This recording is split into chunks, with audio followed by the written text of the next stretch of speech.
Hi friends, pagpatuloy lang natin yung nakaraang topic natin tungkol sa One God. Na kung si Kristo nga ba talaga yung tunay na Diyos, na siya yung nag-iisang Diyos ni Moses. Kasi may pattern po mga sinabi ng mga propeta, ng mga apostol, tuloy-tuloy yung pattern, talagang matibay yung ebidensya. Pagpatuloy natin yung last discussion natin, tapos mamaya ituloy po natin sa prophecy. So, this is Sister Irene. Tawagin niyo na lang ako Sister Irene, yan. Yeah, sa mga naman sa mga kasisi natin, content creator, mga kasolid, this is CC Renville, yan. Pagpatuloy po natin kasi meron tayong yung Ten Commandments, di ba? Binigay kay Moses yun sa Exodus chapter 20, verse 3 to 4. Yan, teka. Madilim ba? Yan. Parang medyo madilim kanina eh. Yan, maliwanag na. Yung madilim, no? Yan. Kasi papagabi na. Oh? Nakita nyo may araw pa. So, today is November 26, Wednesday. Yan. So, ang topic natin, yung kung si Kristo nga ba talaga yung creator, manlilikha. Kasi sabi sa first commandment natin, out of 10 commandments, na Hear, O Israel, our Lord God is one God. Shema Israel Adonai, Eloheinu Adonai, Ekad. Ibig sabihin ng Hear, O Israel, our Lord God is one God sa Hebrew. Deuteronomy chapter 6 verse 4, Exodus chapter 20 verse 3 to 5. So basahin natin yung Exodus chapter 20 verse 3 to 5. Ano nga ba sabi? So meron tayo dito at siya. Ano po to yung tinatawag na uh, King James Version sa English, sa Tagalog naman ang Biblia. Kahit anong pangsalin ng Biblia, tama po ang doktrina na kasi marami akong Bible eh. Tinitignan ko kung tama yung salin sa isang ganto, sa isang ganyan. Nagko-connect lahat yan. Nakakatulong din po yung kahit ano pang version ng Bible, nakakatulong po lahat sa atin yun. Kung to better determine kung talagang totoo yung isang doktrina natin. So, Exodus chapter 20 verse 3 to 5, basahin natin, after natin, sana bago na tayong mag-umpisa nitong topic natin, sana po, kumbaga, pangunahan tayo ng Panginoong Hesukristo, hindi tayo lamang, hindi tayo nag-analyze ng, ng isang doktrina. Kumbaga, ang nangunguna sa atin ay ang Panginoong Hesukristo. Siya nawa ang manguna sa gawain ito, maunawaan sana ng lahat. Kasi ang isang topic, hindi basta-basta naunawaan yun ng kusino lang. Kailangan may gabay tayo ng Panginoong Hesukristo sa ating ginagawang ito. So sumaatin nawa lahat ang paggagabay ng Panginoong Hesukristo. Maunawaan natin lahat. In Jesus' name, Amen. Sana lahat nasa maayos na kalagayan, healthy, walang sakit dinadain, yung mga ganyan. So, umpisahan na po natin, patubayan naman tayo ng Panginoong Jesus sa araw-araw nating buhay. Ayan po. So, sabi dito, sa Exodus chapter 20 verse 3 to 4, o sabi na natin hanggang 5, huwag kang magkakaroon ng ibang mga Diyos sa harap mo, sabi ng Panginoon. First commandment po to, imagine, first commandment. The very first commandment, Pangulong utos, dapat ito yung talagang sundin. Bakit yung iba nananalangin na dalawa Diyos, tatlo Diyos, o meron pang Mama Mary, sinama pa si Mama Mary, sinama pa si Saint Joseph, dapat po hindi ganun yung mga Saint Peter, hindi sinasamba yung mga apostol, hindi po sinasamba yan. Ayaw ng Panginoon ng ibang sinasamba kasi jealous God po siya eh. O, Hero Israel, our Lord God is one God. Tapos, Exodus chapter 34 verse 14, sinabi, jealous God nga daw siya. Nabasahin natin isa-isa yan, yung sinasabi ko sa inyong mga talata. So, dito sa Exodus chapter 20 verse 3, sabi ko, huwag kang magkakaroon na ibang mga Diyos sa harap ko, first commandment. Huwag kang gagawa para sa iyo ng larawang, inanyuan o ng kawangisman ng anumang anyong nasa itaas ng langit o ng nasa ibaba sa lupa o ng nasa tubig sa ilalim ng lupa, kahit daw saan. Kasi baka hindi gumagana. Mamaya naka-off. Kahit daw saan, kahit anong kaanyo, kahit sino pang kaanyo, sa langit man, sa lupa, huwag daw po nating sambahin lahat yan. Sabi, huwag mong yuyukuran sila. O, huwag mong yuyukuran, ibig sabihin, huwag nating sambahin. O paglingkuran man sila, sapagkat akong Panginoon mong Diyos ay Diyos na mapanibughuin. Sa English, jealous God, sa King James Version, na aking dinadalawang katampalasan ng mga magulang sa mga anak. So, tampalasan pala yung sumasamba sa rebulto. Sabi ng Panginoon, hindi sabi ko. Ako, binabasa ko lang po sa inyo. Kasi ayun talaga yung nakasulat. First commandment eh. Sino susundin natin? Pare? O ibang mga ngaral? Sa born again Christian? Or sa mga kung ano-anong Trinitarian? Sa Jehovah's Witness? Sa mga Muslim, sundin ba natin yan? Iglesia ni Cristo? Sa Badista? Sundin ba natin yung mga ngaral? Hindi Bible lamang po susundin natin, hindi yung puro-puro nila. Hindi yung opinion ng mga ngaral nila, kundi first commandment. Ako wala pa akong religion eh. Wala pa akong religion. Ang sinusunod ko lang talaga yung first commandment. Sabi dito, huwag mong yuyukuran sila o paglilingkuran man sila sapagkat akong Panginoon mong Diyos ay Diyos na mapanibughuin, na aking dinadalawang katampalasanan ng mga magulang sa mga anak hanggang sa ikatlo at ikaapat na saling lahi ng mga napopuot sa akin. Katampalasanan sa Panginoon, huwag sumamba tayo ng ibang Diyos o ng rebulto man. Ni ng rebulto man. Katampalasanan sa Panginoon niya, no? Sabi niya, at pinagpapakitaan ko ng kaawaan ng libo-libong umiibig sa akin. Akin. Yung libo-libong umiibig daw sa kanya, sa akin, sabi niya, kanya tumutupad ng aking mga utos. Nagpapakitaan niya daw ng awa. Ng awa. Paano pag sumamba tayo sa rebulto at sa ibang Diyos? Paano kakawaan tayo ng Panginoon? Baka malipol pa tayo. Nasa panahon na nga po tayo ng paglipol ngayon. Anong panahon na ngayon? Sabi nga sa Apocalypse chapter 14 verse 14, yung sharp sickle, yun yung kagalitan ng Diyos. Naniningil na ang Diyos sa huling araw. Bahay nahatulan na po tayo habang buhay pa po tayo. Hinahatulan na tayo. Anong turo ng ibang mga fake prophet diyan na mga religion? Anong turo nila? Anong sinasabi nila? Anong panguuto nila? Sila daw yung mga propeta, yung mga ganun. Masyadong sweet words, yung mga aral, diba? Kung ano yung sinasabi nila, hindi dapat ganun.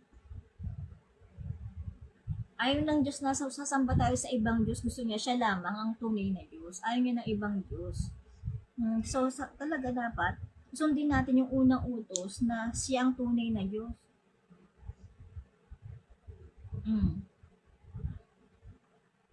Tatampalasanan yun kung sasamba tayo ng ibang Diyos.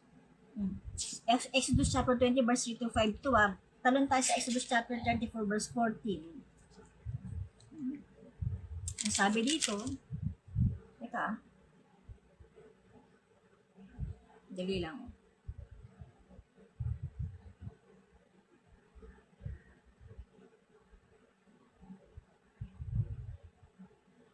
Naniningil talaga ang Diyos.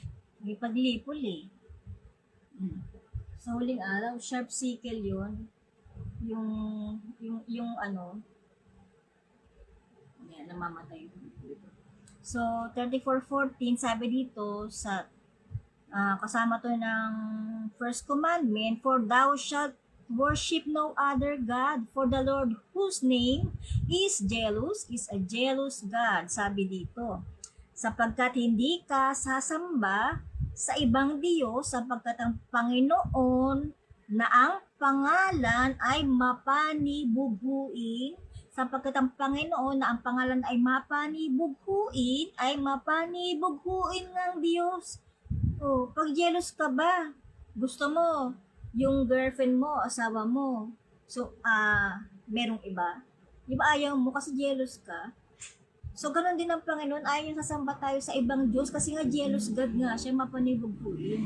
Ayaw niya ng dalawa o tatlong Diyos, yung magdadasal tayo sa dalawang Diyos, tatlong Diyos. Ba't sinasama natin si Mama Mary, St. Joseph, St. Peter, St. John? Huwag nating gawin yan kasi tradisyon po yan, turo ng mga Kastila. Yan kasi nung araw pinapatay ng mga Kastila, yung mga isa ang Diyos. O sumasamba ka sa ibang Diyos, papatayin ka nila. Kasi yun ang katuruan nila eh. O yung mga Kastila nung araw, naniningil si mga Paraide, parang Kastila. Merong mga ikapuyan, meron silang kulto. Tapos pinapatay nila yung mga sumasamba sa isang Diyos. O, sinabi ko na po sa inyo yung mga totoo ha, yung mga sa history po natin yan. Hindi po natin pwedeng sabihin na kukontrahin lang itong sinabi ko kasi nakalagay po talaga dyan na yun nung araw, o nakasulat yun sa history nung araw, pinapatay nila yung may paniniwalang isang Diyos. Kasi isa lang ang Diyos eh, ayun lang talagang ang first commandment. Susundin natin first commandment, hindi yung mga kulto nila. Tapos, ayan, nakasulat. Exodus chapter 34 verse 14. Isa lang daw ang Diyos. Tapos sabi dito, mag-ingat ka, baka ikaw ay makipagdipan sa mga tumataas sa lupain sa Israel na yan. Huwag daw silang, yun nga, mag-aasawa ng ibang lahi noon na may ibang religion, ibang Diyos, kasi mahahawa sila. So, gayon nga ang nangyari, nahawa po sila. So, dako tayo sa, eto, Hebrews 7:8. Sa bagong tipan naman po tayo, dako tayo. Iba itsura ko dito sa Hindi ko alam bakit. Iba itsura ko dito sa, yan. Pag malayo, hindi ko alam ba't ganyan, basta.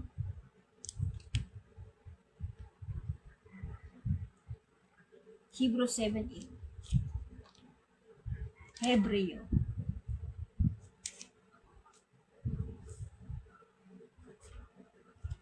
Nasa Old Testament tayo.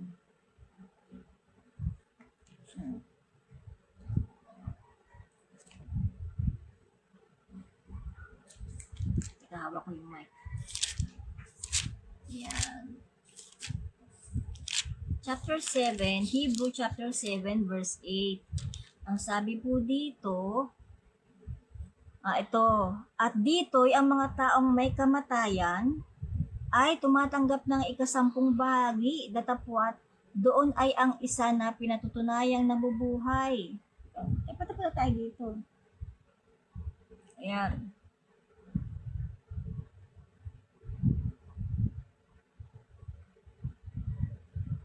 Ayun, sa panahon nila Abraham to at ni Levi na tumatanggap ng ikasampung bahagi ay nagbayad ng ikasampung bahagi. Sa kanila yan, sa mga Hebreo yan, yung tumatanggap ng mga ikapo. Sa mga Israelita yan. So, nakasulat yan sa Hebrew chapter 7 verse 8. O, dako tayo dito sa 1 Thessalonians chapter 5 verse 23. Talaga, ang hilig ng mga nagtayo sila ng mga kulto hanggang ngayon, epekto sa mga kabataan. Kaya ang daming napupunta sa kung saan-saan, napapariwara. Kung di pa magbalik loob, di malalaman, di natin malalaman niya kung di tayo makikinig sa iba't ibang aral, hindi tayo mag-research.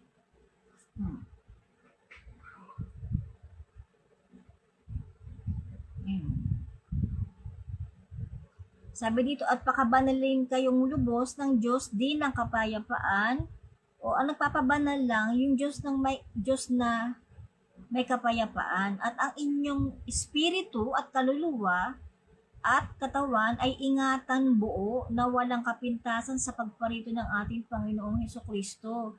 And sa King James Version, and the very God of peace sanctify you wholly, and I pray God your whole spirit and soul and body be preserved blameless unto the coming of our Lord Jesus Christ.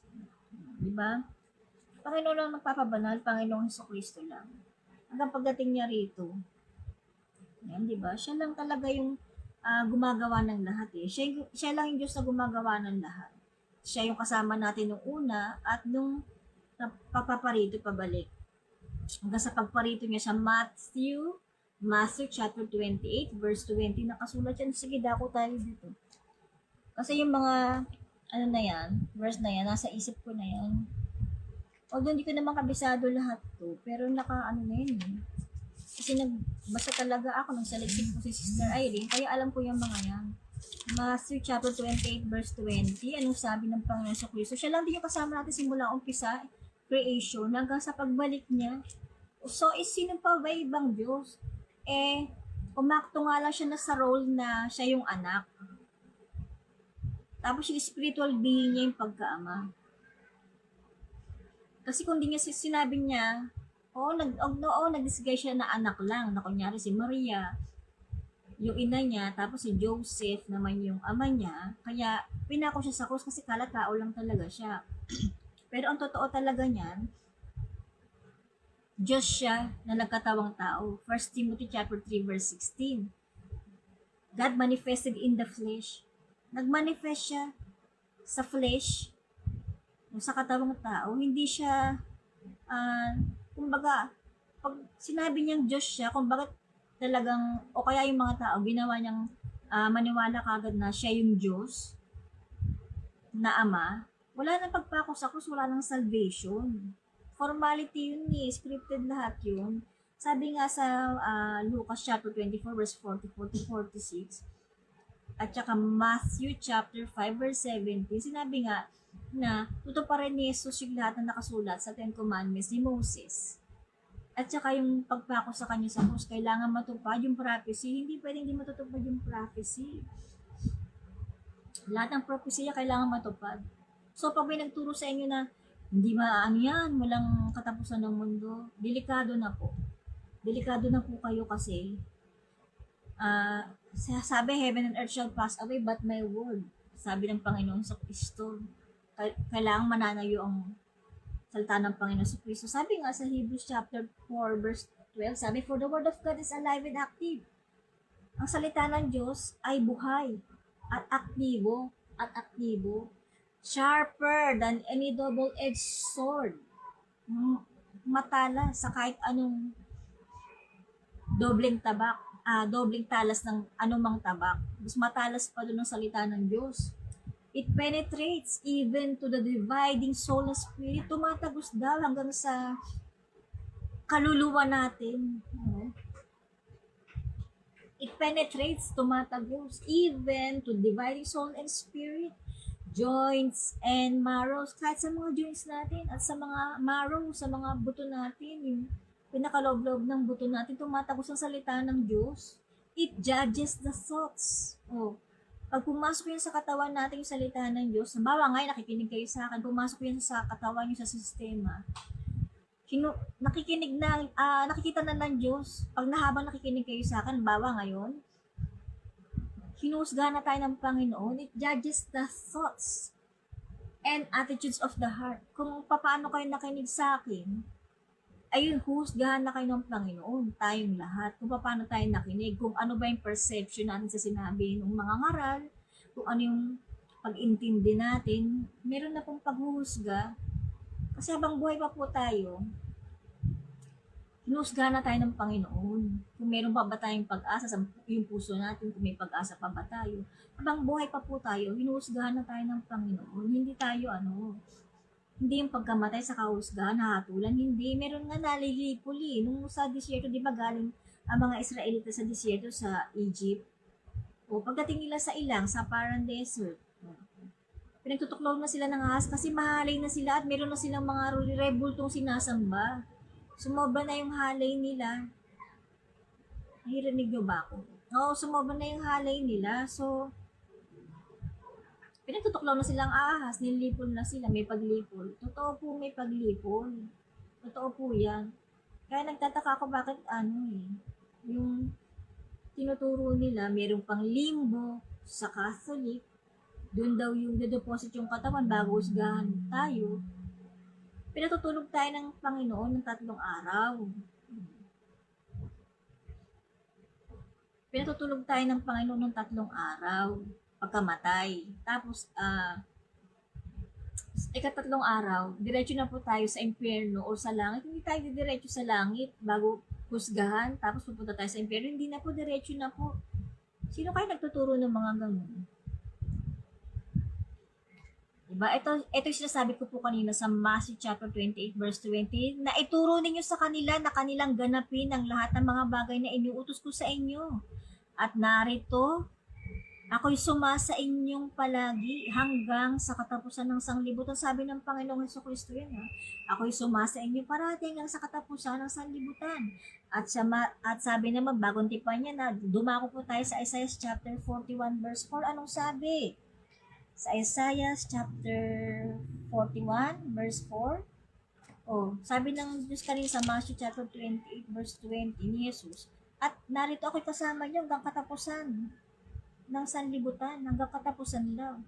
Oh, isabi simula umpisa. Kung basahin natin Isaiah chapter 41 verse 4. Anong sabi? Sinong gumawa at yumari na tumatawag ng mga salit-saling lahi mula nung una? Sino daw nag-create at gumawa at tumawag ng mga saling lahi, generation hanggang sa umpisa?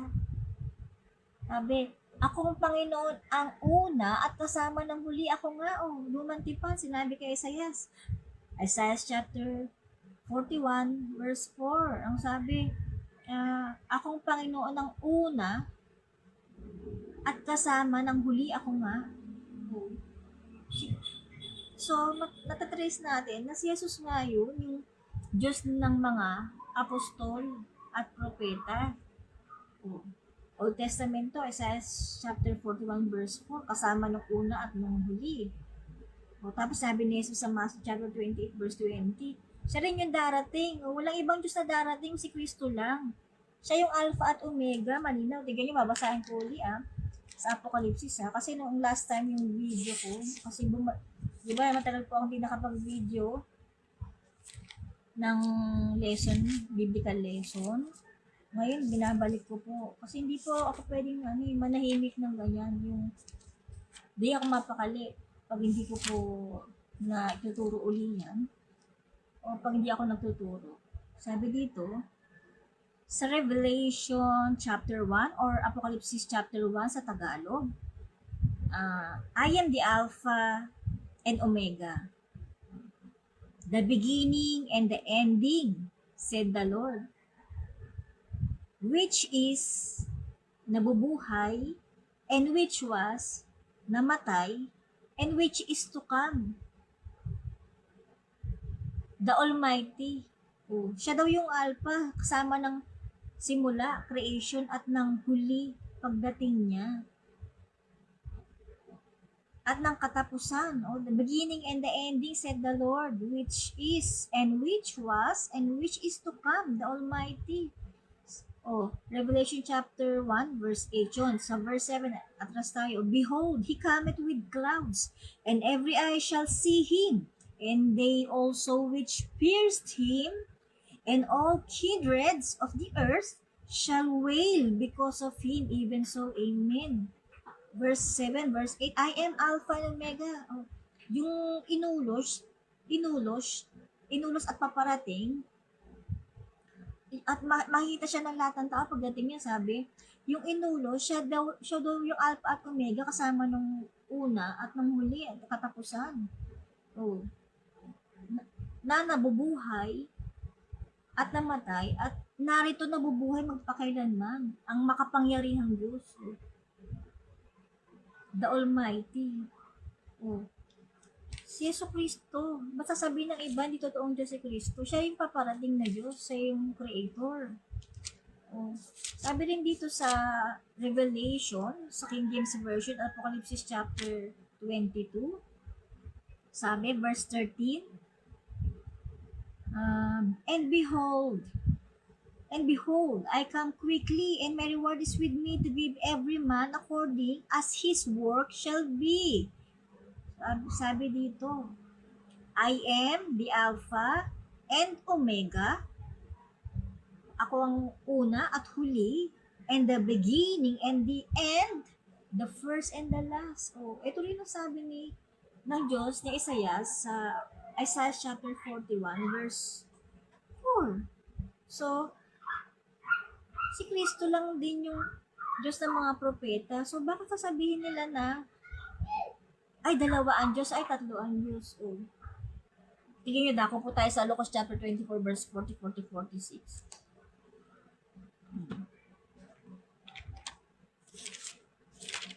Lucas chapter 24, verse 44 to 46. Sabi dito,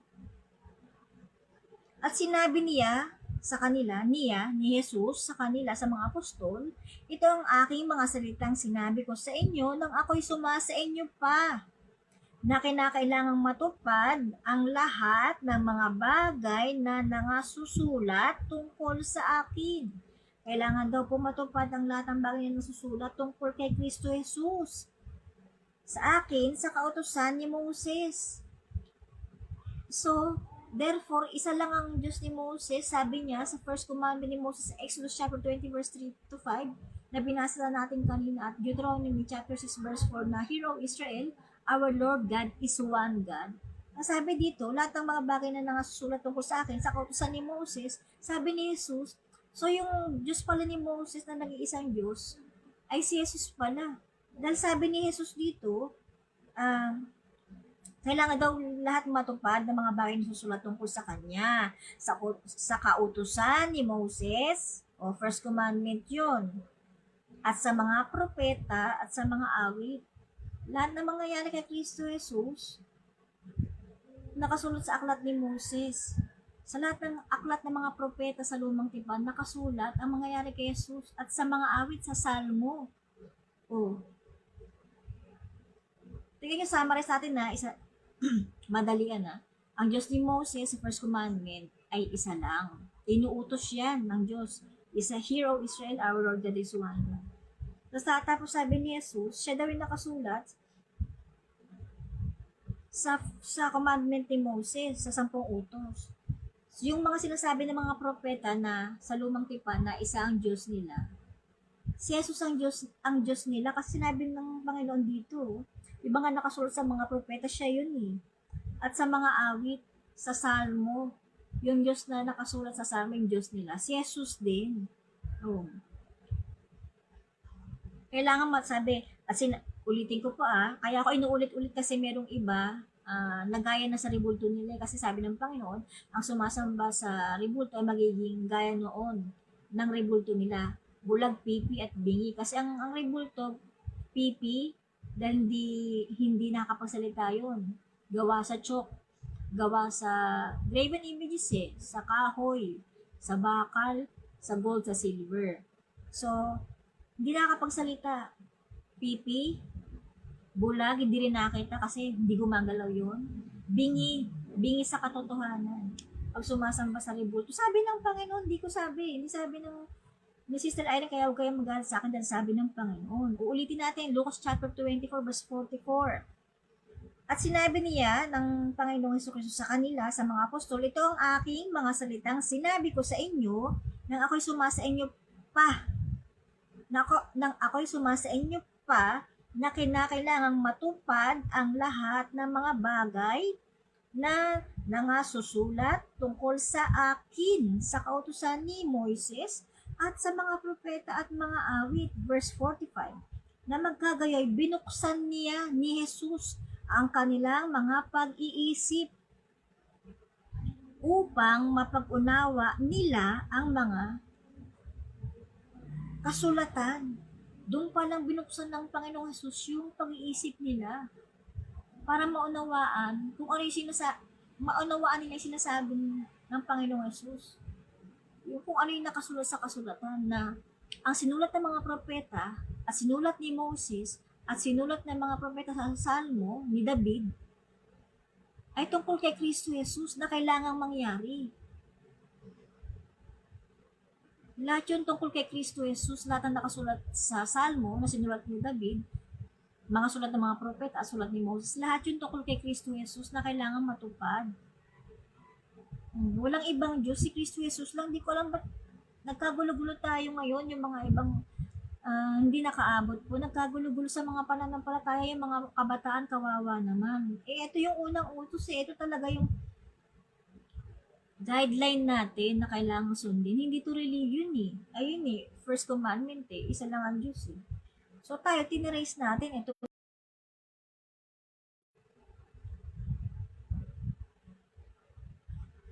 yan. Mina yung signal. So, hindi ko alam bakit ganyan. Diba? Slow connection. Humihina ang internet. Ano nangyari? Sabi ko sa inyo, may jablo pag kayong ganyan. May devil hinaharangan. So, verse 45, na magkagay binuksan niya ang kanilang mga pag-iisip upang mapag-unawa nila ang mga kasulatan. Binuksan ni Jesus ang kanilang pag-iisip para mapag-unawa nila ang kasulatan. Lahat ng nakasulat sa Bible. Verse 46, sinabi niya sa kanila, ganyan ang pagkasulat na kinakailangan maghirap ang Kristo at magbango muli sa mga patay sa ikatlong araw. At ipangaral sa kaniyang pangalan ang pagsisisi at pagpapatawad ng mga kasalanan sa lahat ng mga bansa. Sa lahat daw po ng mga bansa, sa pangalan ng Panginoon Jesucristo lang magsisisi, hindi sa ibang Diyos magbuhat sa Jerusalem. Filipos chapter 2 verse 10. Sa pangalan lang ng Panginoong Hesus luluhod lahat, hindi sa ibang Diyos. Sa pangalan lang ng Panginoong Hesus lahat, sasamba at magbabalik loob, hindi sa ibang Diyos. Tignan nyo, kasi debatista ako Ito yung mga verse na kahit wala akong notes, nasa isip ko na yun sa awa ng Panginoon Jesucristo. Nasa isip ko na itong mga verse na to. Sabi dito, upang sa pangalan ni Jesus ay iluhod ang lahat ng tuhod ng nanga sa langit at ng nanga sa ibabaw ng lupa. Upang sa pangalan ni Jesus ay iluhod ang lahat ng tuhod. Sa pangalan lang daw ni Jesus, iluluhod ang lahat ng tuhod. It means sasamba. Nang nanga sa langit at ang nanga sa ibabaw ng lupa. Tayo yun, babaw ng lupa. At ang nasa ilalim ng lupa, lahat daw sasamba kay Jesus.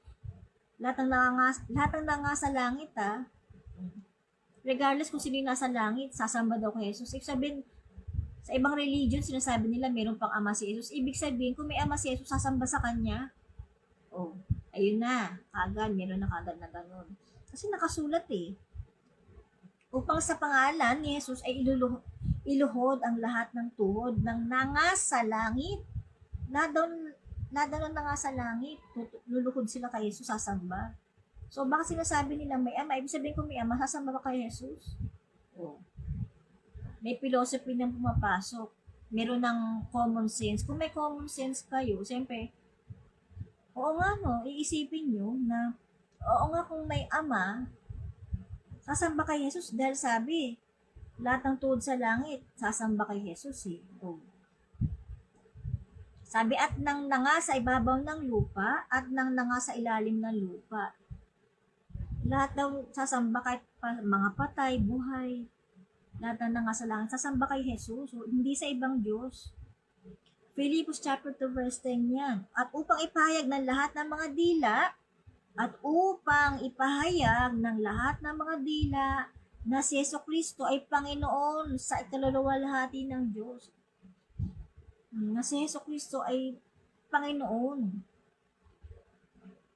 Kasi yung pangalang Jesus Christ, katawang tao yun nagmanifest siya sa flesh pero katawang tao, in carnal body, pero Diyos pa rin siya nun. At upang ipahayag ng lahat ng mga dila na si Jesucristo ay Panginoon na sa ikaluluwalhati ng Diyos. Sa ikaluluwalhati ng katawang espiritu niya, kailangan magmanifest siya sa flesh. Kasi kung di siya nagmanifest sa flesh, hindi niya tayo naisalva, naisave, hindi niya tayo na-redeem, hindi mag-glorify yung spiritual being niya. Ito yung ibig sabihin to, hindi mag-glorify spiritual being niya kung hindi siya nag-manifest sa flesh through carnal body. So, naiintindihan po ba natin? Kung may mga tanong po kayo, sulat nyo na po sa comment. Sasagutin ko po yan. Huwag po kayong mahihiya. Mukha lang talaga ako masungit o matari kasi direct na po ako kausap.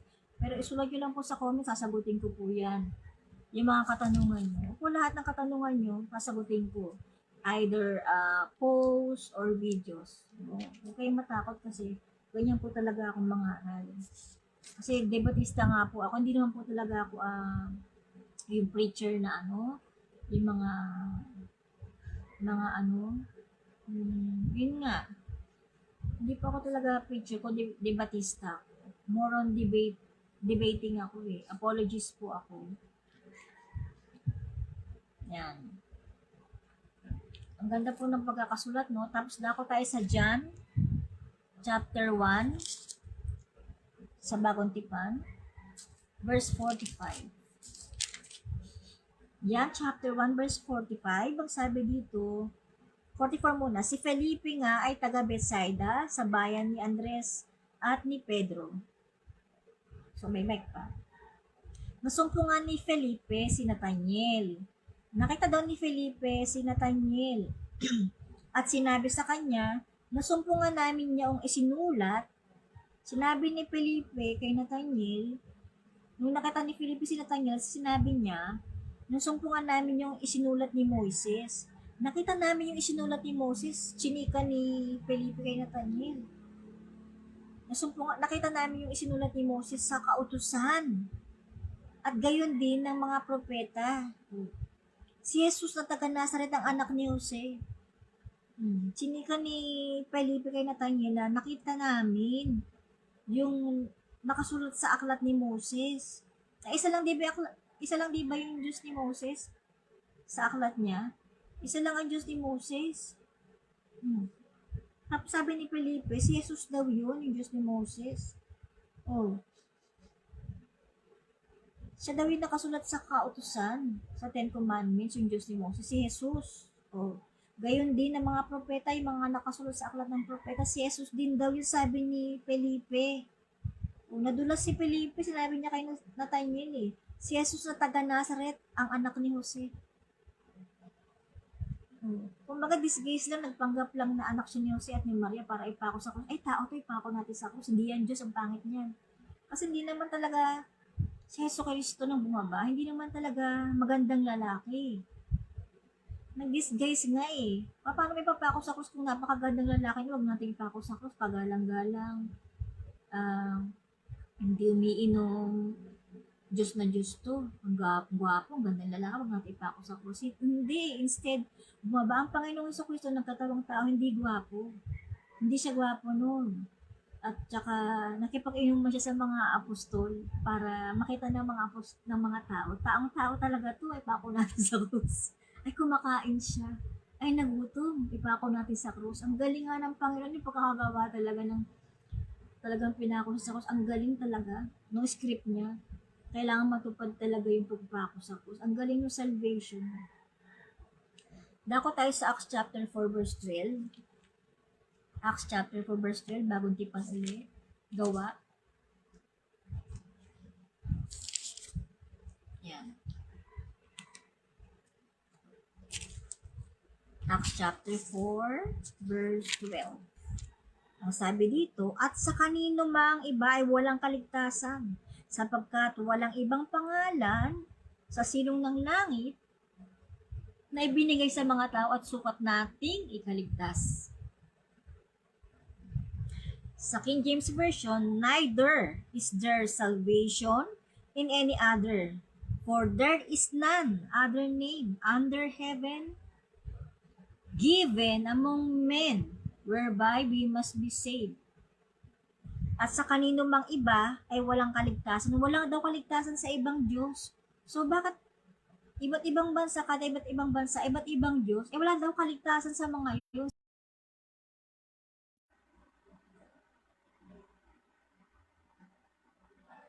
Wala daw ibang kaligtasan sa ibang Diyos. May devil talaga. Hindi ko lang ba't nawawala-wala yung internet eh. Yan. Pero baka uulan. Kasi di ba may bagyo. Sabi dito, yan. Binaba ko medyo yung kurtina kasi mainit eh. Gusto ko yung mapasok ng konti yung hangin. Pero sabi dito, hindi tayo mamawala ng diablo. Talagang alam ko yun. Gawa chapter 4 verse 12. Sabi, neither is there any salvation in any other. Wala daw ibang kaligtasan sa ibang Diyos. So, lahat ng bansa, bakit iba't iba ang Diyos? Walang kaligtasan doon, walang nag-save. Walang nag-alay ng dugo other than Jesus Christ Himself. Sabi, Neither is there any salvation in any other.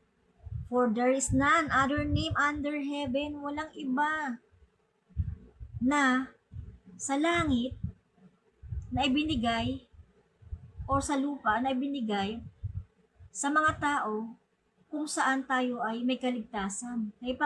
Sa Panginoong Jesucristo lamang, at sa kaninong mang iba ay walang kaligtasan sapagkat walang ibang pangalan sa silong ng langit na ibinigay sa mga tao na sukat nating ikaligtas. Kaya ko po inuulit-ulit kasi hindi naman po lahat ng nakikinig ay panampalataya natin. Kasi may iba't iba pong religion. Kaya inuulit-ulit ko para maunawaan nila. Kasi kung bulag, pipi at bingi sila sa religion nila, mabuksa sana ang kanilang pag-iisip sa tulong ng Panginoon sa Kristo. Tayo naman matyaga tayo mga Pinoy. Kahit ulit-ulitin ko wala akong wala akong pakialam kahit ulit-ulitin ko yan. Basta maunawaan lang sana nila sa pamamagitan ng Panginoong Hesus Kristo, Espiritu ng Panginoon sa Kristo, maunawaan sana ng lahat. Wala din akong paki kung i-share nyo itong natin, yung mga Bible studies natin, Bible lesson na sinasabi ko sa inyo, yung mga sinishare ko na post, na written, itong video, okay lang din po. Sana po, at saka sana po yung mga nakikinig, sana may notes sila, kada nakikinig sila. Para sa notes na yon, napag-aralan din nila kung talagang totoong sinasabi ko. Diba? Kasi ako, kada salita ako, may talata ako eh. May talata po akong patunay. Hindi po ako nagsasalita dito na trash talking lang or trash talker or ad hominem lang. Meron po ako mga pruweba. Matindi po ang pag-aaral kong ginawa. Dito ko inalay talaga or talagang binuhos yung time ko. Yung mga time na yun. Yan. Kasi yung trabaho nun, tapos tinatawag ko ng Panginoon eh. Sabi, wag mo muna unahin yung trabaho, ako muna unahin mo. Huwag puro trabaho, laging ganun eh. O uulitin ko na naman ba, babalik na naman ako sa kinder. Sige, trabaho, tapos babalik na naman ako. Kukunin ng Panginoon yung trabaho. Kailangan di ako mawala ng oras ng Panginoon. Di ako pwedeng fully na iubusin ko yung oras ko sa ganun. Sa anumang mga bagay sa mundo, makamundong bagay. Kasi di ba sabi, unahin mo ang Panginoon, gaya ni King Solomon, inuna niya yung, hiniling niya sa Panginoon yung kaalaman, yung wisdom, at ibinigay ng Panginoon yung later, yung kaalaman, ay after ng kaalaman, yung kung anong kailangan ni Solomon. Yung alam ng Panginoon kung anong kailangan natin, binabasa niya yung puso niya. Puso natin. Binabasa niya yung puso natin. Alam ng Panginoon yung gagawin niya, kaya unahin natin ng Panginoon. Di ba nga sa Hagay, after nung nila sa exile nila sa Babylonia, binihag sila eh. After 70 years, binalik sila ng Panginoon sa Israel. Sabi ng Panginoon sa Hagay, sa aklat ni Hagay sa Lumang Tipan, na kahit anong trabaho nila, magiging butas pa rin ang kanilang mga bulsa. Magiging butas pa rin yung mga bulsa nila. Meaning di sila makakaipon. Magkakaroon ng dahilan para hindi sila makaipon. Kahit umangat na sila sa buhay, butas pa rin ang bulsa nila. O kahit yumaman pa sila. Kasi hindi nila inuna ang Panginoon. Unahin niya pagtatayo ng templo. So malalim po talaga ibig sabihin ng Biblia. Hindi laging literal yan. Literal and symbolical, minsan sabay. Minsan sabay yan. Pinapagawa ng Panginoon sa kanilang simbahan, yung templo sa Israel, bago daw sila magpatayo ng kanilang mga sariling bahay. Unahin ng Diyos in all aspect. Di ba si Maria at si Martha? Si Maria, pinili niya makinig. Yung isa naman, hindi magkanda o gaga. Luto ng luto, linis ng linis. Ayaw ng Panginoon ng ganun. Si Maria daw, tama daw yung ginawa ni Maria, nakinig sa paanan niya. Hindi iniisip ni Maria yung ibang gawain. Hindi niya iniisip yung ibang gagawin niya sa mundo, kundi nakinig lang siya sa Panginoon. Sa paanan, nandun siya. So, alam kasi ng Panginoon yung isusunod niya. Ay, nakikinig to sa akin. Ito, inuna ko. Alam ng Panginoon yung gagawin sa buhay mo, isusunod niya ibang bagay. Unahin mo lamang siya. So, sino nga ba yung espiritong sumasa atin? Dito natin mapapatunayan kung totoong si Yesu Cristo talaga ay Diyos. O, Ephesians chapter 3 verse 14 to 17.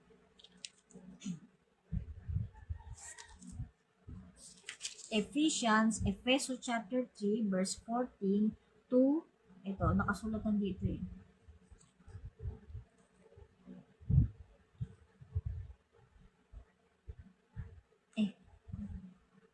Ito.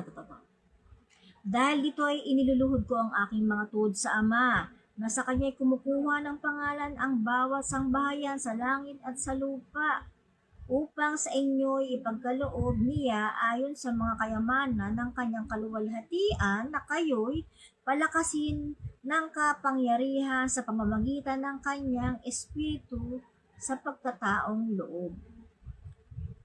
That he would grant you according to the riches of his glory to be strengthened with might by his spirit in the inner man. Meron pa. May battery pa. Upang sa inyo ipagkaloob niya ayon sa mga kayamanan ng kanyang kaluwalhatian na kayo'y palakasin sa kapangyarihan sa pamamagitan ng kanyang espiritu sa pagkataong loob, na si Kristo ay manahan sa inyong mga puso. O sino bang mananahan sa atin? Sinong espiritu ang mananahan sa ating mga puso? Si Kristo. Ephesians chapter 3 verse 17, na si Kristo ay manahan sa inyong mga puso sa pamamagitan ng pananampalataya, upang kung kayo'y mag-ugat at magtumibay sa pag-ibig, that Christ may dwell in your hearts, manirahan ng na sana daw ang Espiritu ni Kristo Jesus ay manirahan sa puso natin. By faith, sa pananampalataya. O, kung may pananampalataya tayo, maninirahan ng Panginoong Jesucristo sa ating mga puso, being rooted and grounded in love. Hindi lang sa ating isip maninirahan ng Panginoong Jesucristo, kundi sa puso natin. Pag gumagawa tayo ng tama, pero pag kasamaan, puro kasalbahihan, pagpatay, chismis, masamang pag-iisip, magagalit talaga ang Panginoon. Hindi maninirahan ng Espiritu ng Panginoon sa atin, kundi Espiritu ng Diablo. Kung puro masama ang pag-iisip natin sa kapwa, Espiritu ng Diablo ang mananahan sa'yo. Mananahan sa'yo kung nag-iisip ko ng masama sa kapwa, Espiritu ng Diablo yan, hindi Espiritu ng Kristo yung sumasa iyo. Gusto mong pumatay? Espiritu ng Diablo yan. Gusto mong managasa? Espiritu ng Diablo. Tinawag tayo ng Panginoon sa kapayapaan, hindi sa mga ganyan. Pero bilang tao, may kapangyarihan ang Diablo sa mundo, di ba? Sabi niya kay Jesus, nung sinubok niya sa mataas na bundok, sabi, lahat ng natatanaw mo, sabi ng Diablo, sabi niya kay Jesus, lahat ng natatanaw mo ay ibibigay ko sa iyo. Sambahin mo lamang ako, sabi ng Diablo kay Jesus. Ang sabi ni Jesus, sa kanya ang mundo, di ba? Sabi, matakot ka. Sabi, matakot ka. Sambahin mo ang Panginoong Diyos. Sinabi ng Panginoon sa Kristo sa Diablo, sambahin mo ako, sambahin mo ang Diyos. Kasi may kapangyarihan ang Diablo dito sa mundo sa atin. Habang buhay pa tayo, may kapangyarihan ang Diablo sa mundo. Baba, gusto mo magbasa ng Bible, hindi ka makapagbasa. Kasi may nagpe-prevent sa'yo na hindi ka makapagbasa o hindi mo mabuksan yung Bible. Diablo. Hindi mo mabuksan yan kasi may iba ka pang gagawin, yung mga ganun. Hindi natin mabubuksan yan kung mayroon pa tayong nananaig yung spirit of the devil. Ay, magpapasyal kami ni sa ganun, hindi ko muna bubuksan yung Bible, mamaya na lang, bukas na lang. Yung mga ganun. Pero actually, madali lang siya buksan yung pagka ganun mo, mabubuksan mo siya kagad, ang bilis. Siguro nung time lang na yun, talagang talagang gusto ko talagang magbasa noon, dire-diretso yun. Walang nag-prevent sa akin. Ni TV, ayaw ko manood. Automatic yun. Ayun yung buhay pa yung mga magulang ko, alam nila, hindi ako nanonood. Yung nag-aral ako ng Biblia, hindi ako nanonood. Ilang taon. Ang tagal. Lahat inaalay ko sa pagbabasa. Hindi ako puro lakwatsa. Kasi may time na pwede ka naman maglakwatsa eh. Nung kabataan mo, pwede ka naman maglakwatsa. O ngayon, pwede ka maglakwatsa ngayon. Then, O halos araw-araw naman ang babasa ng Biblia, pwede kang maglakwatsa. Minsan. Nakakasawa na rin pag tumatanda ka kasi. Tsaka, dapat talaga may time tayo sa Panginoon. So, pagpatuloy natin yung Romans chapter 8 verse 9 to 10. Romans chapter 8 verse 9 to 10. Nangyari yun. Umidilim yung ilaw. Oh, Romans chapter 8 verse 9 to 10. Ang sabi dito, datapwat kayo wala sa laman kundi nasa espiritu. Kung gayoy tumitira sa inyo ang espiritu ng Diyos. Datapwat kung ang sino may walang espiritu ni Kristo, siya'y hindi sa Kanya. Espiritu lang ni Kristo ang nananahan sa atin, hindi espiritu ng Ama niya. Kasi sa ibang religion, meron daw espiritu ng Ama eh. Espiritu ang Ama pa ni Kristo, literal na Ama daw, may Ama daw si Kristo. Eh ba't sabi dito sa buong Biblia, walang ibang espiritu na naninirahan sa atin, kundi espiritu pa rin ni Kristo Jesus. Eh ano ng purpose ng isang Diyos na inutil? Paralisado, sorry for the word, paralisado. Walang ginawang Diyos, si Kristo lang lahat umaksyon. Ibig sabihin, spirit of the devil yun. Yung sinasabi nila, hindi yun. Walang nakasulat sa buong Biblia na ibang espiritu na sumasa atin, kundi espiritu lang ni Kristo. Walang ibang kapangyarihan yung ibang Diyos. Kasi ang sonship role ni Yeso Kristo, tapos na yun, nung nagkatawang tao siya. Although nagkakataong tao naman talaga siya sa lumang tipan, dinadalo niya pa nga si Abraham sa Genesis chapter 18 at iba pang mga talata bago magunaw yung Sodom at Gomorrah. Nagkakataong tao talaga siya kasama yung mga anghel parati at lagi niyang kausap ay yung mga anghel. Sabi, at kung si Kristo ay nasa inyo, ang katawan ay patay dahil sa kasalanan, datapwat ang espiritu ay buhay dahil sa katuwiran. Romans chapter 8 verse 9 to 10. Spirit of Christ. Espiritu lang ni Kristo yung tumataan sa atin, hindi ibang Diyos. Walang anong ginawa ng ibang Diyos ba sinasamba niyo? Diba? Si Kristo pa rin tumatahan sa atin, walang ibang tunay na Diyos kundi siya lang. First commandment yan. Very first commandment, Colossians chapter 1 verse 10, 27.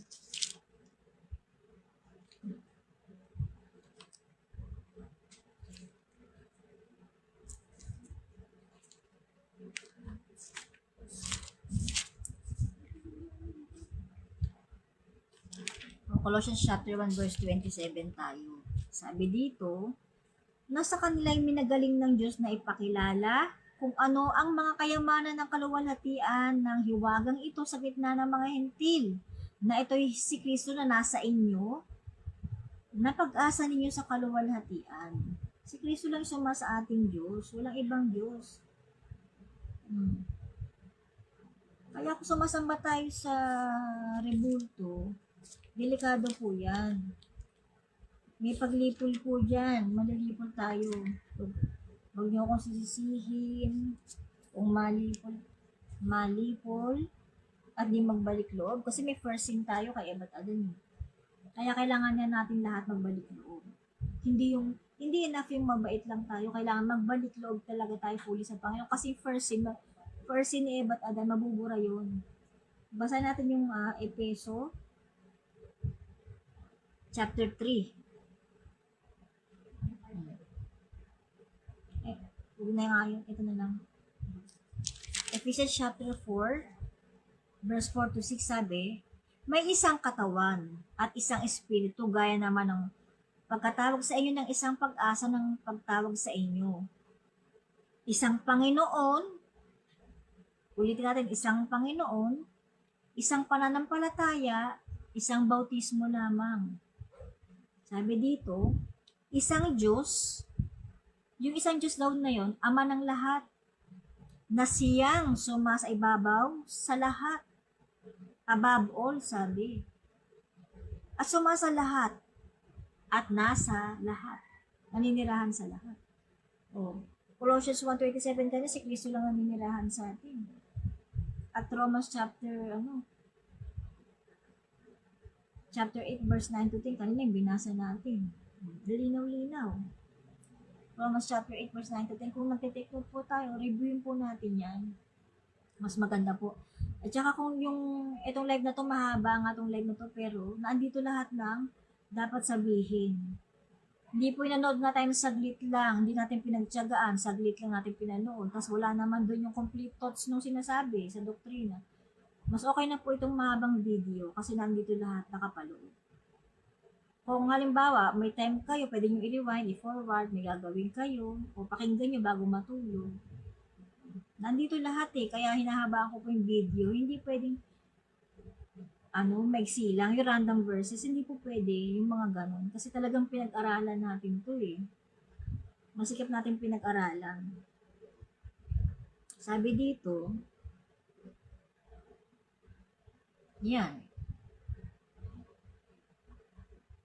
Tatapwat ang bawat isa sa atin ay binigyan ng biyaya ayon sa sukat na kaloob ni Jesucristo.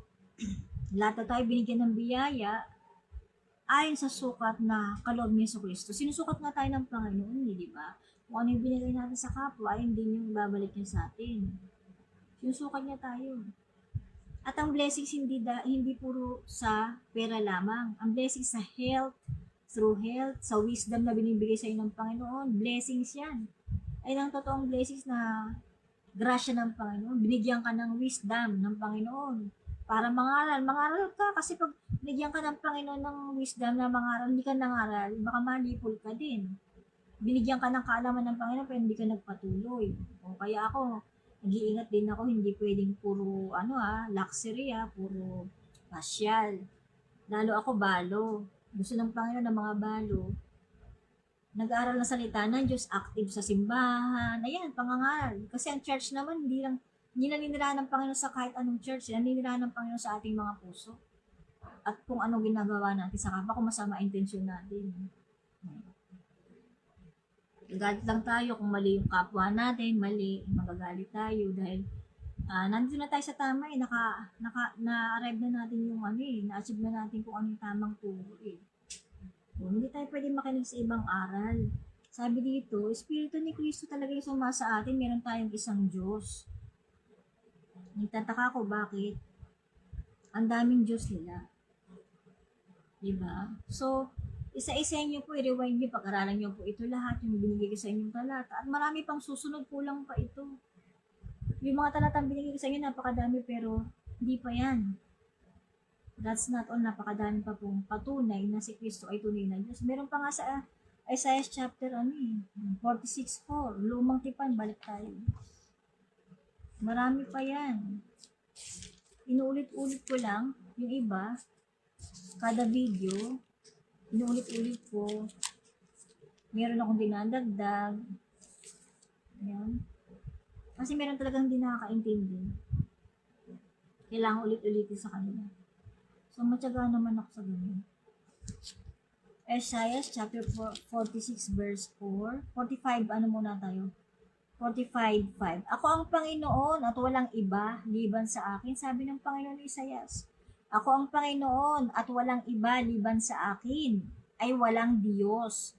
Aking bibikisan ka. Bagaman hindi mo ako nakikilala. Sabi ng Panginoon. Pinapasabi kay Propeta Isaias.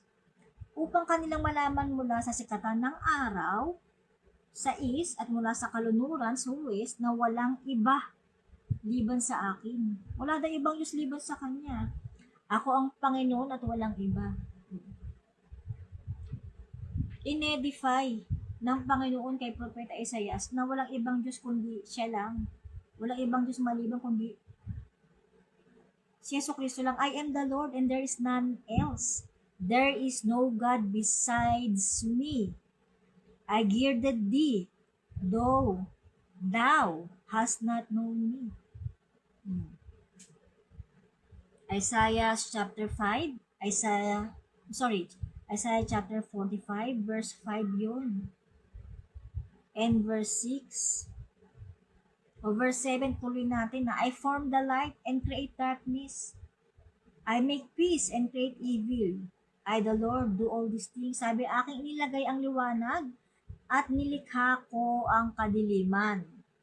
Ako'y gumagawa ng kapayapaan at lumilikha ako ng kasamaan. Yung sinasabing lumilikha ng kasamaan, pinagdebatehan namin ng mga Muslim ng dati, yung lumilikha daw siya ng kasamaan. Eh, sama pala ng Panginoon ni Jesus Christ. Sabi, hindi ganun ang ibig sabihin na lumilikha ng kasamaan, pagsubok yan. Gumagamit ang Panginoong Heso Kristo sa role, bawa si Judas, masama yung intention niya, yung puso niya. Ginagamit niya si Judas sa pagsubok sa isang role. Ay yung sinasabi mga kasamaan, sinusubok tayo ng Panginoon eh. Kasi si Satanas, ayon sa Job, chapter 1, nagpuprotesta si Satanas kay Heso Kristo na kailangan, kasi sinabi ni Heso Kristo doon, na si Job, walang kagaya niya, napakabait niyan. Sabi ni Satanas, parang, sige nga, subukan natin. Ganun si Satanas ang proteste. Kung talagang mabait yang si Job na lingkod mo, subukin natin, sabi ng Panginoon. Sige, subukin mo pero wag mong patayin. Subukin mo pero wag mong patayin. Pumayag ang Panginoon. Pumayag siya. Nasubukin tayo lahat. Ganun din sa atin. Pumapayag siya kasi nagpoprotesta sa Satanas. Sige nga, subukan mo kung talagang sa iyo yan. Kung di sumpain ka niyan. Diba? Hindi sinumpa ng Panginoon, ni Job ang Panginoon, kundi, kumbaga, nagrepent pa siya nagsisi siya, kung baka siya sa pinanganak. Sumagot pa nga sa Panginoon nun isang beses. Pero inamin niya din yung pagkakamali niya sa Panginoon, kaya binalik kay Job lahat ng nawala sa kanya. Nagkaroon siya ng mas marami pang anak, napakaganda at napakagwapo. Binalik sa kanya ng Panginoon lahat ng nawala sa kanya. Kaya tayo, lahat ng nawala sa atin, babalikin ng Panginoong Jesucristo. Amen? Amen to that. Sulat nyo lang sa comment section kung ano yung mga katanungan nyo, kung amen, kung payag ba kayo sa ganito o ganyan, anong katanungan nyo, sasagutin ko po yan video or written. Sabihin ko po sa inyo. Sabi dito, lahat daw yan. Sabi, ako'y lumilikha ng kapayapaan, lumilikha ako ng kasamaan. Ako ang Panginoon na gumagawa ng lahat ng bagay na ito sa Isaiah, chapter 45, verse 5 to 6. Sama natin yung verse 7. Tapos sa Isaiah 46:4 naman, ang sabi dito, at hanggang sa katandaan ay ako nga. Sabi ng Panginoon, hanggang sa katandaan daw natin ay siya yung Diyos. At hanggang sa magkauban ay dadalhin kita. Hanggang magkauban tayo, tumanda tayo, bubuhatin tayo ng Panginoon, dadalhin tayo. Basta manambala tayo sa Kanya. Aking ginawa at aking dadalhin. Oo, aking dadalhin at aking ililigtas. Sabi, kanino ninyo ako'y tutulad at paparis at iwawangis? Ako upang kami ay magkagaya. Sabi. Sabi ng Diyos si Isaiah, Isaiah chapter 46 verse 4 ng King James naman. Translate natin sa English. And even to your old age, I am He. Ako nga. Hanggang pagtanda nyo, ako nga. And even to the four hairs, will I carry you. Hanggang sa pagtanda nyo, bubuhatin ko kayo, dadalhin ko kayo, ililigtas ko kayo. I have made and I will bear. I have made and I will bear. Ayan o. And I will carry and will deliver you. Yan. Sobrang salita ko kasi. I will carry and I will deliver you. So verse 5, to whom will you liken me? Sabi ng Diyos ni Propeta Isaiah, to whom will you liken me? And make me equal? And compare me, that we may be like.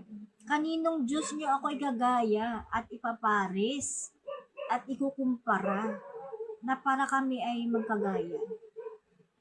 Na kami ay magkagaya? Kanino daw?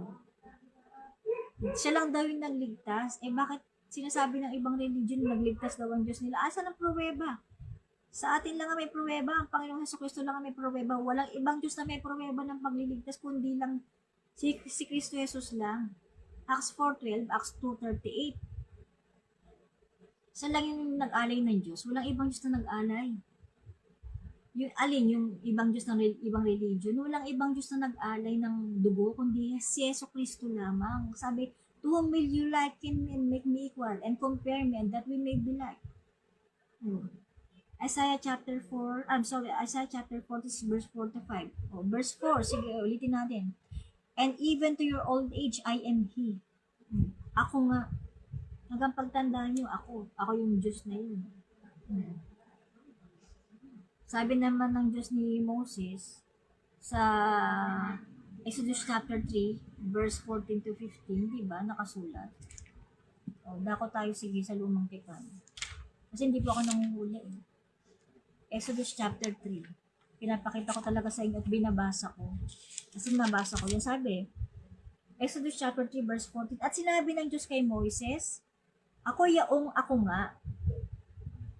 Ako yaong at ako nga. At kanyang sinabi, ganito ang sasabihin mo sa mga anak ni Israel. Sinugo ako sa inyo ni ako nga. Ayun. At sinabi pa ng Diyos kay Moises, ganito ang sasabihin mo sa mga anak ni Israel, sinugo ako sa iyo ng Panginoon, ng Diyos ng inyong mga magulang, ng Diyos ni Abraham, ng Diyos ni Isaac, at ni Jacob. Ito ang aking pangalan magpakailanman, yung ako nga, yung I am He. At ito ang aking pinaka-alaala sa lahat ng mga lahi, yung I am He. Ano yung binasa natin ngayon na sa Isaiah chapter 46 verse 4 to 5. Isaiah chapter 46 verse 4 to 5. Yung ako nga, sabi ng Diyos ni Prophet Isaiah, ako nga, yung magliligtas sa inyo at dadalhin ko kayo hanggang pagtandaan nyo. Sinabi din ng Diyos ni Moses, Exodus chapter 3 verse 14 to 15. Yung nagbigay ng 10 commandments kay Moses. Na si Moses, na ako yaong ako nga, ito yung sasabihin mong pangalan ko. Sinabi din ni Yeso Kristo kay Isaiah. Sinabi din ni Yeso Kristo kay John, Apostol John, at sa mga propeta na siya yung ako nga. Sa John chapter 8 verse 24 na mamamatay kayo sa inyong mga kasalanan. Mamamatay kayo sa inyong mga kasalanan kapag hindi nyo tinanggap na ako nga. Sige, basahin din natin. Dako tayo sa John chapter 8 verse 24. Yung Bible ko nahulog. John chapter 8 verse 24. Ito na. From Exodus chapter 3, ito na tayo. John chapter 8 verse 24. Ano sabi ng Panginoong Jesus? Then said Jesus unto them. Then Jesus said unto them, When you have lifted up the Son of Man, then shall you know that I am He. And I do nothing of myself, but my Father is not me. Saan ba tayo? Magpas pala tayo eh. Sabi niya kasi dyan, John 8:24 tayo, muna magpas tayo sa 28. Wala daw siya kapangyarihan kasi katabang tao nga yung role niya dyan eh. Kundi yung spiritual body niya ang may kapangyarihan sa katawang tao niya. May father. Spiritual being niya yung pagiging father role kasi yung sonship role niya yung katawang tao. So malinaw po ba? Kung may katanungan tayo, pwede niyo akong tanungin. Malinaw ko kung sasabihin sa inyo. Sabi dito, John chapter 8 verse 24, I said therefore unto you that you shall die in your sins. For if you believe not that I am He, you shall die in your sins. Sinabi ko nga sa inyo na kayo'y mga mamatay sa inyong mga kasalanan sapagkat malibang kayo'y magsisampalataya na ako ang Kristo ay mga mamatay kayo sa inyong mga kasalanan. Mamamatay na tayong makasalanan kung hindi tayo naniwala na siya yung I am He, na yung ako'y ako nga. Na Diyos ni Moses at ng Diyos ng mga propeta nila Isaiah. Siya yung I am He. Mamamatay na tayong makasalanan kung hindi natin natanggapin na siya yung ako'y ako nga, na siya yung I am He. Gusto ba natin mamatay tayong makasalanan na hindi natin tinupad yung first commandment na siya yung I am He, na si Yesu Kristo yung nag-iisang Diyos, na ayon din sa John chapter 1 verse 45, na si Jesus yung Diyos ni Moses. Sabi ni Felipe kay Nathaniel, nadula si Felipe doon kay Nathaniel eh. Nakita daw ni Felipe yung nakasulat sa aklat ni Moses sa Ten Commandments at sa mga propeta na Diyos, ng mga propeta at sa Salmo, na si Jesus nga yung nakita nilang Diyos. Na si Yesu Kristo yung Diyos na yun. So, mamatay na makasalanan pag hindi naniwala si Yeso Kristo yung Diyos nila. Nadulas siya eh. Nakabumahin yung father ko. Dinig niyo po ba? Kasi nakaano na ako eh. Ngayon, naka-cancellation mic. Sabi ko, pag nagla-live ako, pwede medyo tahimik muna sila kasi nga, medyo maingay. Pati yung TV. Minsan maghapon, nakabukas, ganyan. O hanggang tanghalian. Mga 5 oras, ganyan. Ayun, sabi dito, na siya nga yung, John 8:24, mamamatay kayong makasalanan. Sapagkat malibang kayo magsisampalataya na ako nga ang Kristo, ay mamamatay kayong makasalanan. If you believe not that I am He, you shall die in your sin. So, pag nilabanan natin yan, yung sinabi na yan sa first commandment, na si Yeso Kristo nga yung ako'y ako nga, na sinasabi ni Moses sa Exodus chapter 3, verse 14 to 15, mamamatay tayong makasalanan, sorry to say talaga. Kahit may love thy neighbor tayo, mahalin natin kung sino man, relative o ano, friends, kasama o kahit sino man sa paligid natin. Mahalin natin lahat yan, mahal nga natin lahat yan, pero wala tayong pagkaalam at pagmamahal kung sino yung tunay na Diyos, kung kani-kanin tayo nananalangin. Hindi rin tayo maliligtas, mamamatay tayong makasalanan kahit may love thy neighbor pa tayo. Ibig sabihin ng love thy neighbor, pagmamahal sa kapwa, hindi neighbor na kapitbahay lang pagmamahal sa kapwa. Mamamatay tayong makasalanan pagka hindi natin tinanggap na isa ang Diyos, na si Yeso Kristo nga yung Creator. Sabi niya sa Colossians 1:27, 1:26-27, malinaw naman, nakasulat. Wala lang matyaga talaga manood ng live ng yung talagang salisik sa Panginoon, lagi lahat busy. Kaya gusto nga ng Panginoon talaga yung may oras sa Kanya. Kaysa yung kalahati, nagsisimba, kalahati, or 1/4 nagsisimba, yung 3/4 puro makamundo, pagtatrabaho, kung ano-ano, layaw ng katawan. Mas gusto ng Panginoon yung mas may time sa Kanya. Sabi dito, kailangan iwanan mo lahat yun, uhubarin mo yung katawang tao eh. Yung mga gusto mo, sasakripisyo mo eh. Ako, ang dami ko nang sinakripisyo para sa pag-aaral na to sa Panginoon. Yung pagtuturo, pagdidebate, ang dami ko nang sinakripisyo. Diba? Nakita nyo naman yung mga skills ko, yung mga talent ko. Ang dami ko nang sinakripisyo para lang dito. Sabi sa Colossians chapter 16, for by Him were all things created that are in heaven and that are in earth, visible and invisible, whether they be thrones or dominions or principalities or powers, all things were created by Him and for Him. Sa King James Version yan. Tukol kay Kristo itong nakasulat kasi verse 15, na siya ang larawan ng Diyos na di nakikita, sabi. Colossians chapter 1 verse 15, na siya ang larawan ng Diyos na di nakikita, ang panganay na lahat ng mga nilalang. Na siya ang larawan ng Diyos na di nakikita, kasi sa lumang tipan hindi natin nakita hindi nakita ng mga ancestors natin kung sino yung Diyos. Espiritu yung nakita nila Moses. Pakita kay Moses, yung mga tao. Pero kay Abraham, yung Diyos na hindi nila nakita, hindi naman nakita lahat ng mga tao kasi noon. So sabi dito, yung larawan ng Diyos na di nakikita, nagkatawang tao, manifest in the flesh siya. 1 Timothy chapter 3 verse 16. Nagkatawang tao ang Panginoong Jesus.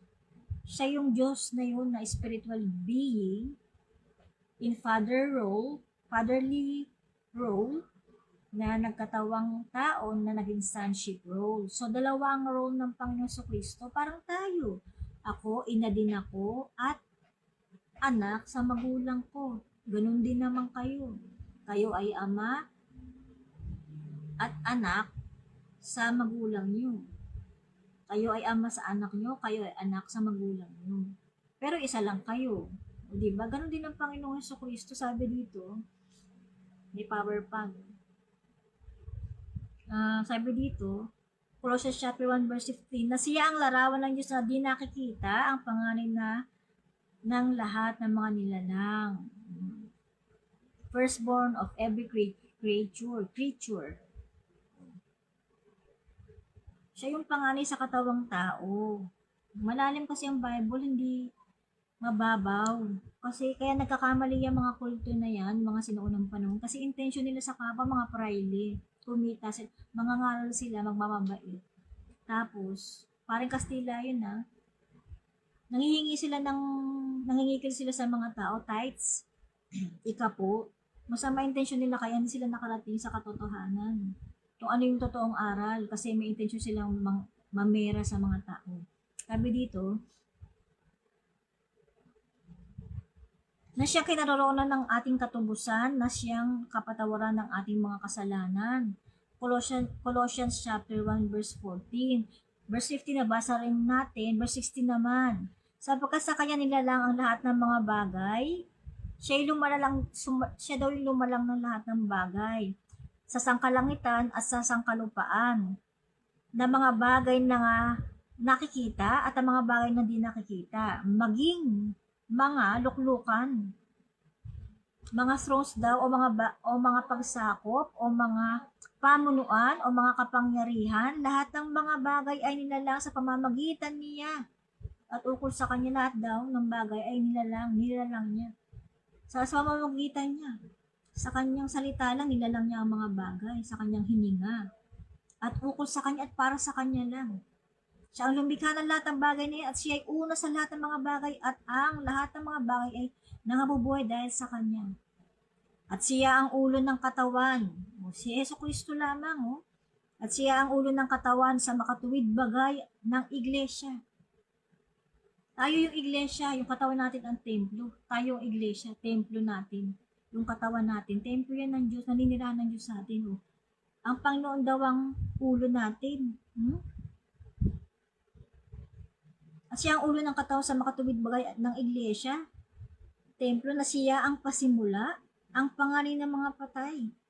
Siya ang pasimula, kasama natin simula ng unang henerasyon, the Alpha and Omega. Upang sa lahat ng mga bagay ay magkaroon siya ng kadakilaan.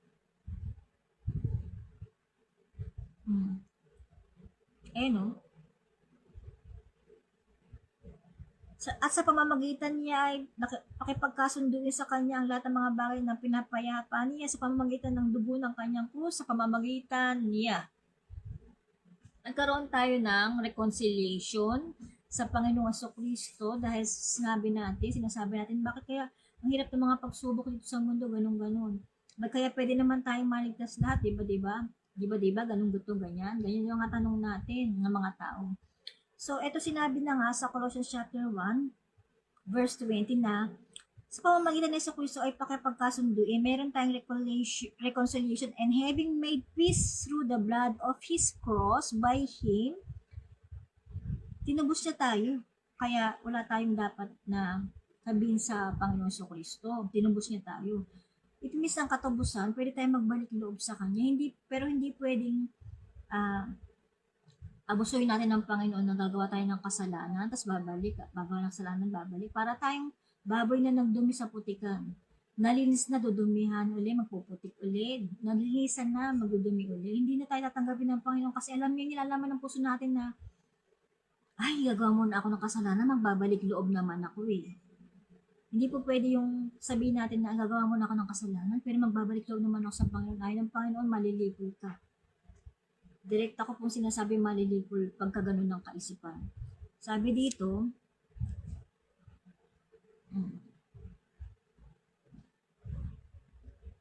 ewan ko ba't ganun mag-isip talaga ang mga tao. Tayong taong-tao. Sabi dito,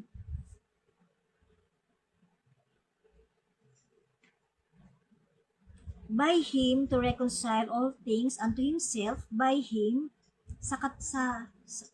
para ma-reconcile daw ang lahat ng mga bagay sa Kanya, by Himself, sa lumikha, I say whether they be things in earth or things in heaven. Sabi, At sa pamamagitan niya ay pakikipagkasunduin sa kanya ang lahat ng mga bagay. Sa pamamagitan daw ng Panginoon Jesus, pakipagkasunduin, reconcile lahat ng mga bagay na pinapayapa niya sa pamamagitan ng dugo ng kanyang krus.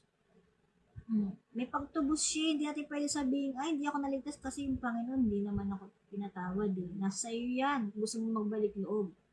At kung sincere yung hinihingi mo sa Panginoon. Sabi dito, sa pamamagitan niya, sinasabi ko, maging mga bagay sa kalupaan o mga bagay sa sangkalangitan. At kayo ng nakaraang panahon ay hiwalay at mga kaaway sa inyong pag-iisip, sa inyong mga gawang masasama, gayon may pinakipagkasundo niya ngayon sa katawan ng kanyang laman. Natin daw makasalanan tayo, meron siyang blood compact sa atin, sa laman niya, sa blood compact niya, yung sa cross, yung tinubos niya tayo, gayon may pinakipagkasundo niya ngayon sa katawan ng kanyang laman sa pamamagitan ng kamatayan upang kayo'y iharap sa mga banal at walang dungis. Iharap sa mga banal at yan. Kasi layo, ayan. Liit ng sulat. Gayon may pinakipagkasundo, imbisi na nga natin, in the body of His flesh, through death, to present you holy and unblameable, and unreprovable in His sight. Upang kayo iharap na mga banal at walang dungis at walang kapintasan sa harapan niya. So wala tayong masasabi na wala tayong katubusan, hindi tayo natubos, dahil napunta tayo sa impyerno. Nasa atin na yun. Dahil inalay niya yung sarili niya sa krus, yung dugo niya. Hindi na hihinto yun doon, ibig sabihin mag-repent tayo. Kasi merong mga turo na mga churches diyan gaya sa Victory Chapel. Ang turo nila save na daw sila.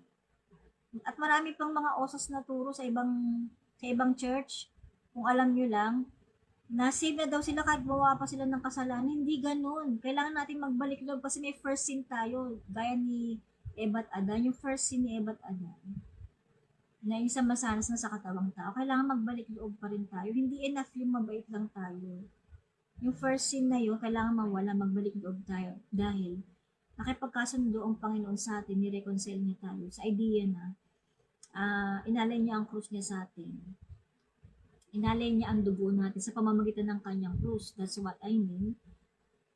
Na yun ay symbolika na mag-repent tayo. Fully sa kanya. Pag nag-repent tayo kagad perfect. Dahan-dahan yan. Eventually and gradually. Hindi po bigla-bigla ang pag-repent. Dahan-dahan yan. Wina-workout yan araw-araw. Ka ba tumuga? Parang umuga. Wina-workout araw-araw ang pagre-repent. Araw-araw ginagawa, nagbabago ang tao dapat araw-araw. Wina-workout yan araw-araw. Ang pagre-repent, hindi isang araw lang. Tapos na. Kailangan magsumikap pa magbago. Kung ano man meron pang masama. Kasi yung weaknesses natin, yan ang gagamitin ng Diablo. Kung anong kahinaan natin, ayan ang gagamitin yan tool na isubok sa atin. Mama, ito mahina tong lalaking to sa babae. Papainan ko to, sabi ni Satanas. Yung maganda, yung mabilog, yung malalaki, mapintog, papainan ko to para mawala yung faith nito, magkasala to. Kaya itong weakness nito, alak. Lalasingin ko to araw-araw. Araw-araw gumugulapay. Okay lang naman yung minsan talaga eh. Kung may occasional, kung may occasional, pwede yun. Pero yung lahat pag sobra nga masama. Bawal abusuin ang lahat ng bagay. Lahat ng sobra, masama. Lahat gradual lang. Pag abuso na yan, then, sin na yan. Pero yung pagpatay, hindi pwedeng marami yan na. Hindi pwedeng gradually yan. Hindi pwedeng minsan-minsan lang, hindi kasalanan yan. Isang pagpatay mo lang, kasalanan na yan. Kaya kailangan meron tayong control sa bawat bagay. So, sana lahat ng nakinig, hanggang katapusan, hanggang end of the video, nakinig sana sila maigi.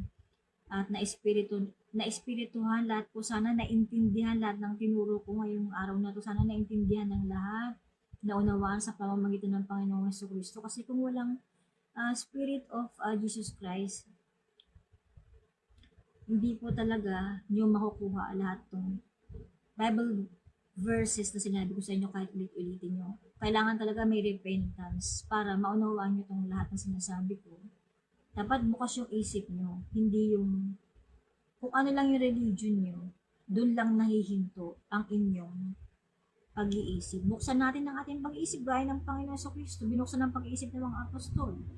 Sa nakasulat yan, di ba? Sa Lucas chapter 24 verse 44 to 47. Naandyan nakasulat yan eh. Na binuksan nila ang pag-iisip nila. Lucas chapter 24 ng mga apostol upang maunawaan yung sinabi niya. John chapter 1 verse 45 na si Jesus yung Diyos na nakasulat sa aklat ng mga propeta, nag-iisang Diyos sa aklat ng mga propeta at ni Moses sa first commandment na si Yesu Cristo yung Diyos na yun na nakasulat sa very first commandment at sa mga propeta. So walang dahilan para hindi tayo maniwala. Nasa huling panahon na tayo at baka malipol pa tayo kung hindi tayo maniniwala. Nasa sa inyo din po yan kung ayaw nyo maniwala kasi katawan nyo po yan, nasa inyo po ang inyong salvation, wala sa akin. Hindi po ako namimilit. Natatakot lang ako para sa inyo, sa ating lahat. Dahil Apocalypse chapter 14 verse 14, nakasulat, may paglipol, may sharp sickle na ang Panginoon sa huling panahon, meron ng paglipol sa masasama. Ayun yung galit ng Diyos pag sumasamba tayo sa tatlong Diyos, dalawang Diyos, at mga rebulto. At kung marami tayong rebulto, saan ba yung kanina? At kung marami tayong rebulto, like Ephesians chapter 5 verse 5, yung pagiging, hindi nga tayong maraming rebulto, hindi nga tayo naniniwala sa tatlong Diyos, dalawang Diyos, isang Diyos nga pinaniniwalaan natin, ngunit, immoral naman tayo, makasalanan tayo, sumasamba tayo sa, kahit na hindi tayo sumasamba sa rebulto, makasalanan pa rin tayo, kaya quits lang pareho. It's a tie. Ang Panginoon, ang paghusga ng Panginoon, pareho lang. Hindi nga tayo sumasamba sa rebulto, pero makasalanan naman tayo. Pareho lang ang paghahatol. Ayan, no? Ephesians chapter 5 verse 5 sabi, immoral equals worshiping idols. Yung pagiging immoral, yung makasalanan. Ang katumbas niyan, pagsamba din sa rebulto. Hindi ka nga sumasamba sa rebulto, pero makasalanan ka. Ang hatol pa rin sa iyo. Sumasamba ka pa rin sa rebulto. That's how it is. Ayun po yun. Ngayon, mas direkta na ako mangaral ngayon kasi ayun po talaga yung nakasulat sa Bible, sinabi ng Panginoon. Kung ano yung nakasulat, ayun yung dapat kong sabihin, hindi po dahil sa akin. Galing sa akin o dahil sa gusto ko. Kung ano po yung nakasulat sa Bible, ayun lamang po yung sinasabi ko. So, sana naunawaan yung lahat. This is Sister Irene. Today is November 26. Pagpalain nawa kayo ng Panginoong Hesukristo, pati ang iyong sambayan na makaunawa. Basahin po sa lahat itong mga bagay na to. Isang verse na lang po iiwan ko sa inyo, bagong lahat. Deuteronomy chapter 6 verse 4. Kailangan nyo mabasa bago ko i-close itong live. Deuteronomy chapter 6 verse 4. Ang nasusulat po dito, dinggin mo, O Israel, ang Panginoon nating Diyos ay isang Panginoon.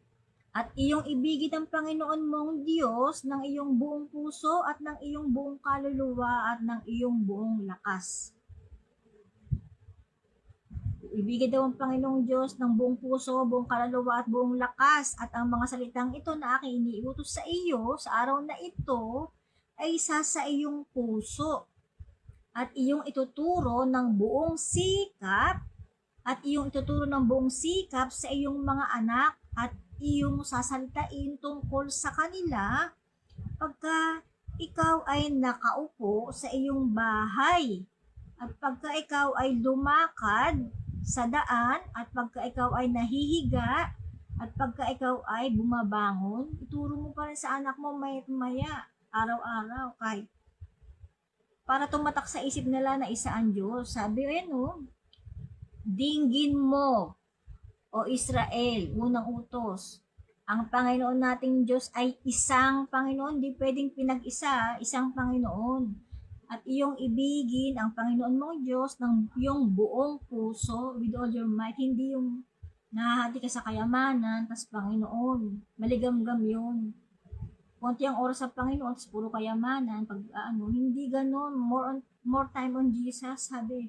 More time with Jesus at inyong buong kaluluwa eh. Mahalin ng Diyos ang buong kaluluwa at ang buong isip at buong lakas. Buong lakas, sabi. At ang mga salitang ito na aking iniutos sa iyo, sa araw na ito, isa sa iyong puso, sabihin mo sa mga anak kahit saan ka manaan doon, sa parte ng bahay mo araw-araw, sabihin mo sa iyong mga anak, at iyong itatali na pinakatanda sa iyong kamay. Itali, gawin mong bracelet ang kautosang ito sa iyong kamay, sabi,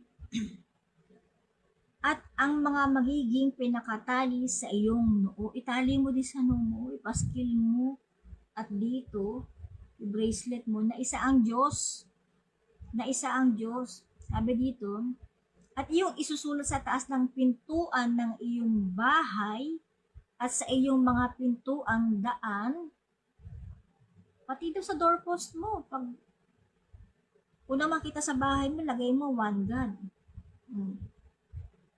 Isusulat mo sa taas ng pintuan.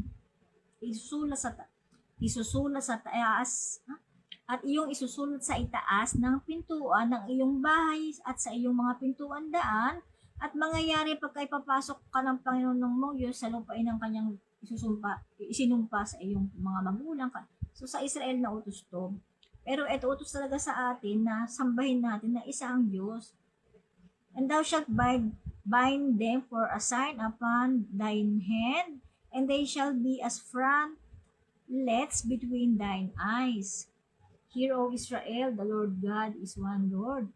And thou shalt love the Lord thy God with all thine heart, and with all thine soul, and with all thy might. And these words which I command thee this day shall be in thine heart, and thou shalt teach them diligently unto thy children, and shalt talk of them when thou sittest in thine houses, and when thou walkest by the way, and when thou lie down, and when thou risest up. And thou shalt bind them for a sign upon thine hand, and they shall be as frontlets between thine eyes. Pati daw sa, ikental natin sa noo natin, gawin natin bracelet, symbolical, tandaan daw natin at ituro sa mga anak natin sa buong bahay natin, kung ano man ang ginagawa natin lagi, ituro natin sa mga anak natin na isa ang Diyos. There are no other God before Him. Isaiah 46:4, 45:4. Marami pang mga talata na papatunay na isa ang Diyos na si Kristo Jesus. Sinabi ni Isaiah na sa Isaiah chapter 6 verse 1 to 3 na nakita niya ang Panginoon napakataas daw. Ngayon, sabi naman ni Apostol John sa New Testament, sa John chapter 12 verse 37 to 41, nakasulat na ang nakitang Diyos ni Isaiah, sabi ni Juan, ay si Yesu Kristo nga. Si Yesu Kristo yung nakitang Diyos ni Propeta Isaiah sa Lumang Tipan. So may patunay. Hindi makakaligtas yung ibang religion na tatlo ang Diyos, dalawa ang Diyos, hindi. Pakaisipin niyo po para maligtas ang buong sambahayan natin. First commandment tong binasa ko, Deuteronomy chapter 6 verse 4 to 8. Idami na natin 9. Deuteronomy chapter 6 verse 4 to 9. Kadukto po ng 10 commandments na yan. So dito na lamang po. Ito, Sister Irene, today is November 26. Yan. So gusto ko po talaga mahaba-habang video discussion gaya nito. Kasi tayo online lang.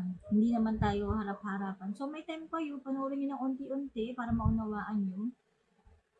Sana paunawa sa inyo ng Panginoon. Pinapanalangin natin yan. Maunawaan-nawaan ng lahat. So in Jesus' name, this is Sister Irene. Christ bless you all. Christ bless you all. Bye-bye. Till next time. Amen.